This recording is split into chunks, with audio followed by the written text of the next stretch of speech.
Online থেকে যেটাই কিনছি সেটাই ধরা খেয়ে যাচ্ছি, মানে সেটা আমার ভুলের জন্য হোক বা তাদের ভুলের জন্য হোক। গত 3 মাস ধরে আমি অনলাইন থেকে কোনো কিছুই কিনছি না, কারণ নভেম্বর মাসে আমি একটা বড় ধরাই খেয়েছিলাম, তো সেটাও আপনাদের সাথে শেয়ার করেছি। তো এই 3 মাসে আমি কোনো কিছুই অর্ডার দেইনি। তো 3 মাস পর ভাবলাম যে ফেসবুক থেকে না অর্ডার করে ডারাস থেকে অর্ডার করি, কিন্তু এটা হয়তো আমারই ভুল ছিল, আবার ওনাদেরও কিছু মিস্টেক ছিল। এই যে নোটবুকটা, এই নোটবুকটার প্রাইস একদমই কম, আর আমি যে সব কিছু কিনেছি এগুলো একদমই অফার প্রাইজে কিনেছি। তো এটা হচ্ছে গিয়ে নোটবুকে 5টা ছিল, তো আমি দেখেছিলাম যে একটা, মানে খেয়াল করতে পারি না যে ওটা 5টা ছিল।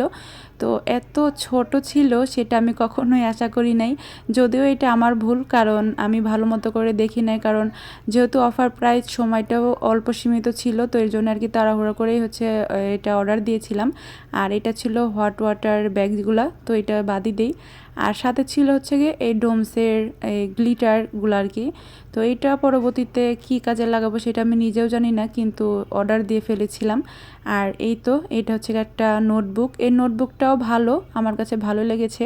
তাছাড়া আমি এখানে আরও 3টা অর্ডার দিয়েছিলাম, কিন্তু ওনারা দেয়নি, মানে ক্যান্ডেল অর্ডার করেছিলাম, আবার ক্লে অর্ডার করেছিলাম, কিন্তু ওনারা এগুলো দিতে হয়তো ভুলে গিয়েছে, কিন্তু আমার কাছ থেকে টাকা কমই নিয়েছে। এদিক থেকে একটা ভালো কাজ করলেও আমি যেগুলো অর্ডার দিয়েছিলাম সেগুলো পাইনি।